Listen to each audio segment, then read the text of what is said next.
Hey, let me first recap quickly the game this past Saturday against South Alabama. Very proud of our football team. I thought we put together 4 quality quarters of football, offensively, defensively, and in special teams. If you go back and look at defensively, a lot of guys did their job, did their role, played within the scheme of things, and then we eliminated, or didn't eliminate, but we really minimized the big plays, tackled much better. And when you watch the film, you see 11 guys really run into the football with a lot of relentless effort. So I was really proud of that effort defensively. Also, getting the big turnover at a critical part of the game was big. And so I just thought good plan, great job by our players carrying out the plan, and then with exceptional effort. Offensively, I thought another solid performance. I thought South Alabama, we knew coming in was going to be a physical football team. We knew up front that they were going to be a little more of a different animal than we'd seen in the last couple of weeks. Very good up front, and they proved to be that. But I thought we kept pecking away and found some answers there in the fourth quarter. Moved the football most of the game, got in the red zone, bogged down at sometimes. Typically we've been able to come away with some touchdowns. We was forced to kick some field goals, so we got to find some answers there. When you go back and see the things we did on film, a couple things here or there that kept us from getting that ball in the end zone with a chance to maybe really swing the game to our favor. Special teams wise, I thought had a big night, with the exception of the roughing the punter that really gave them a first down to let them keep the drive going. We had 4 for 4 on field goals. Coverage teams did a lot of good things. I thought a really solid night there. If you go back and look at top performers, Elijah McGuire continued to have an exceptional game. Just the guy's on fire right now. He's playing at a very high level, and he's staying healthy. That's been a big plus, and we've got to continue getting him ready each week. I thought Terrence Broadway, once again, did a great job managing the game, came up with some big plays, especially to James Butler when we needed him. But he got our guys into the right checks all night long, did a great job taking care of the football. I thought he played really well. Our offensive line played really well. James Butler stepped up and had a big game, and that's what we've been waiting from James Butler. Defensively, Jake Mulbear had a big game. I thought he really played soundly, played hard, had a lot of tackles. Then you look at our D-line with Ringo and Hamilton, both played really, really well. So excited about those guys. Then you could also look at Lightfoot, thought he did some nice things. Boris Aniyama, just a lot of guys. We talked about as a staff, we think we've played more guys the other night in one game than we've probably played in the last 4 years. A lot of guys contributed Saturday night more than we've probably ever played, and contributed in a big way. And that was great to see. I think our guys are really starting to hit on all cylinders right now. We're gaining momentum, and we talked about in the press conference, or we talked about in our team meeting last night. We're not going to pull over and check the oil. We got the hammer down. I think we're really doing a good job of getting better each day, each game, each practice, and so hopefully we can continue playing hard. Big game this week, long road trip, New Mexico State.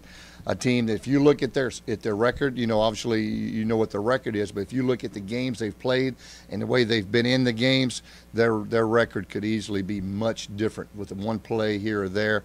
They had New Mexico beaten, their top rival, had a chance to beat New Mexico, who's having an outstanding season. So they've been in a lot of games, been in a lot of tough battles, hadn't got a lot of breaks.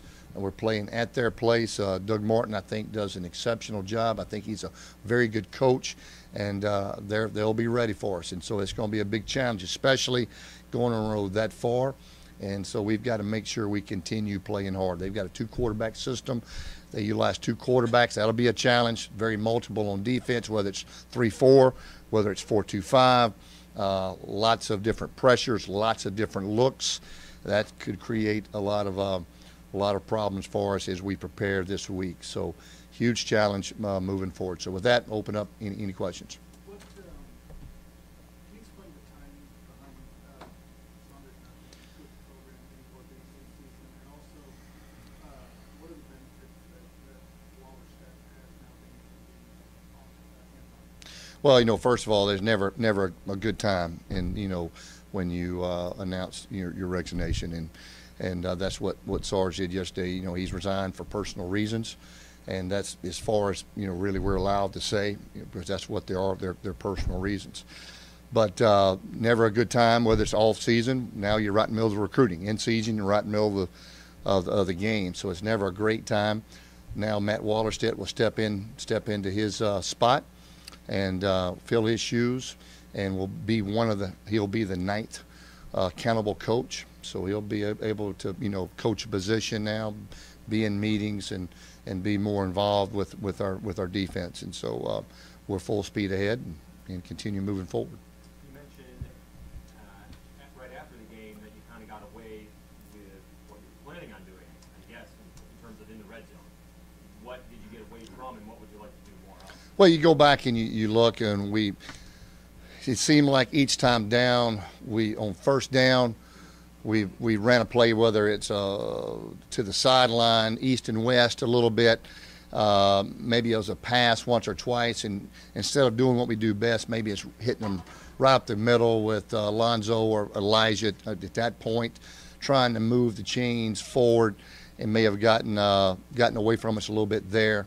When you go back and look, trying to get some positive yards and not maybe so much running east and west, if that makes any sense. So we're pretty good when we're downhill in the red zone with our big offensive line and getting a push. But we didn't have Alonzo, and that's typically where he really comes into play. Coach, Terrence mentioned on one of those plays where that he changed the audible out on what you had. Yep. And that was on a third down, the third go. Did they give him a look and then maybe backed out of that look where he saw something inaudible? And how much of the playbook, obviously a lot when you don't have Alonzo banging between the tackles. How much did Johnson have to go back in the game and adjust? Yeah, not a whole lot. So we count on Elijah doing exactly what Alonzo does, but Elijah's also good at some things, and Alonzo's better at some things. But Elijah had to do it all, and he got worn down pretty good. And but as far as the checks, for the most part, they don't fool Terrence very often. He's pretty much dead on. And regardless of the check, it seems like we had a miscommunication. The quarterback went one way, the line and the running back went one way, and we got off track right there, and that got us off course at that point. But overall, he's been dead on with his checks. Yeah. Has that played an effective impression? Yeah, it has. We're about 10 for 10. And if you go back and you look, Terrence, and he'll tell you he didn't throw it outside enough. He's got to put the ball a little more outside, give him a chance. Elijah's just got a knack. He can go up, and here's a guy that's 5'11" that can, he can dunk a basketball any way you want him to. So just once again trying to get the ball to him a little bit. But right before that, Terrence also has a lot of trust, and we do too. And James Butler, and Terrence wanted the call to go to James, and I didn't do a very good job at all of relaying that to Jay upstairs. We'd already dialed up during the huddle, during the timeout, that we was going to throw the ball to Elijah. Terrence wanted it to James. I didn't get it called to Jay to change it, and so that sort of caught Terrence off guard. But nevertheless, he's got faith in both of them. You got to put the ball a little more outside to give him a chance. This week, when you see a rush defense giving up 304 yards, as a play caller, do you kind of lick the chops with how the run game's going right now? Well, we want to run the football, and we want to establish the run.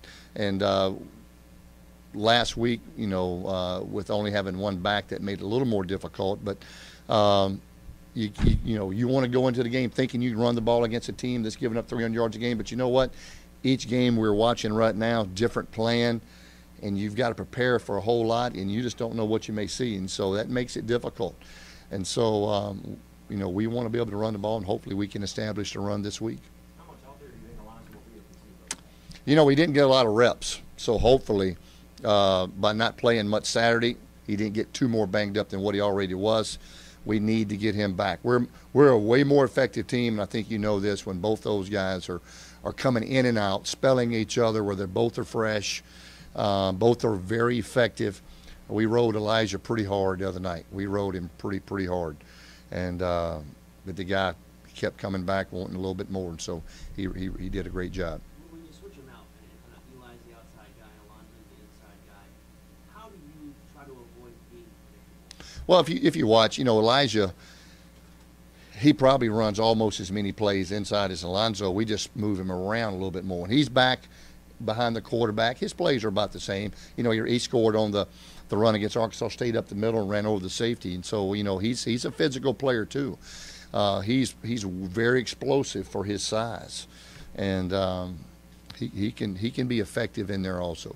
How much does it help that he can move around?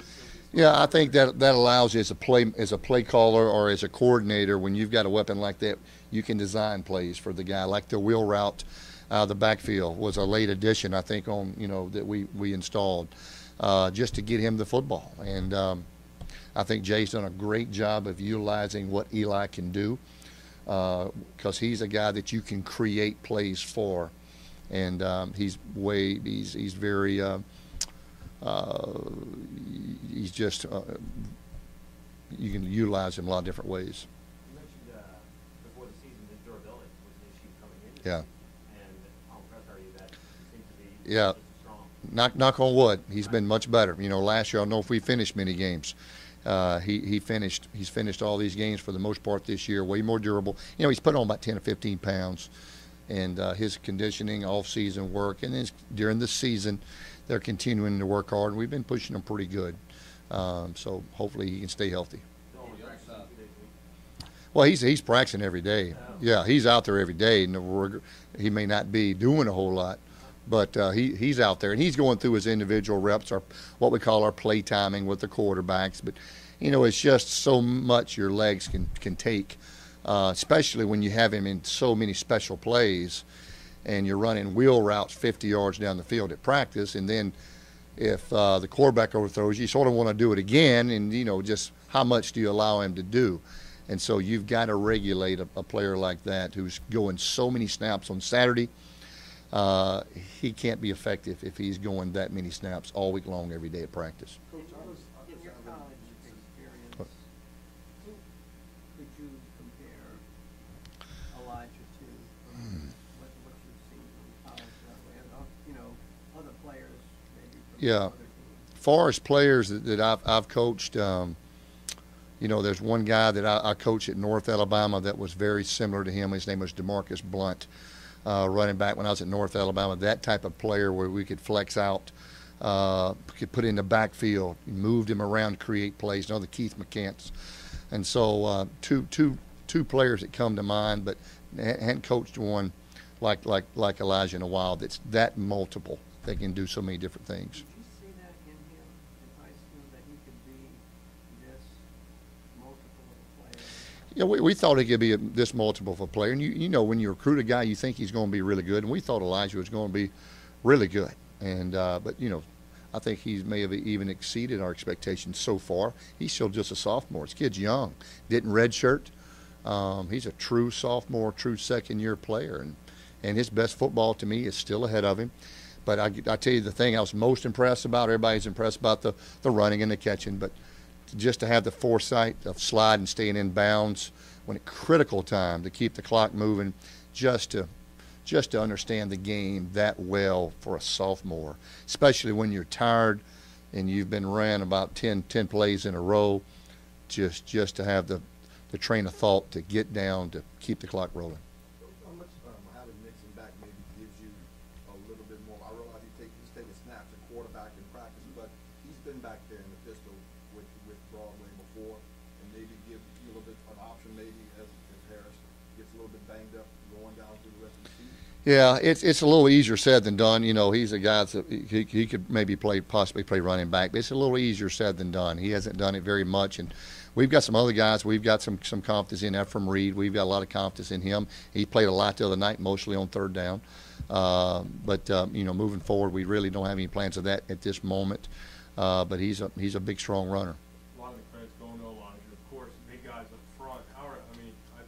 As an offensive lineman, you'd think they'd be walking around smiling, right? Because they're getting their work done. They have. And when you see so many of our backs being successful, to me, that's one thing you can say is he's got to start all up front. Those five guys up front are playing awfully well together, getting some good movement, for the most part protecting the quarterback well, and really gelling. I think they're doing a really nice job. They flying first class this week? It depends on their champion team. The winning champion team flies first class, and so, matter of fact, I want to say it's Team Broadway, and so I think they're on first class, and I think there's two linemen on his champion team. It's a group of players that compete each week to see who's going to get to fly first class, eat first, and all that. So we ought to put them all up front. They're doing pretty good, aren't they? Mark, I know you've been popping up at some of the area high school games.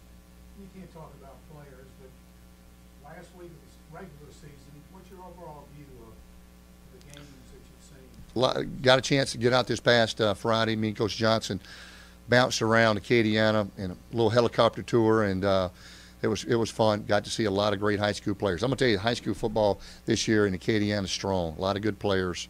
A lot of teams I think are going to do very well. But that makes our job easy. A lot of good teams, a lot of good players. The players here are well coached.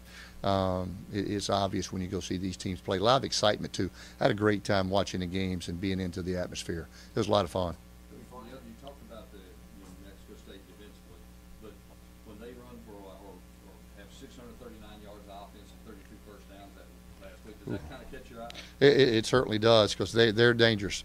When I say that, they get a lot of multiple formations, empty. They two quarterback system, playing two different quarterbacks.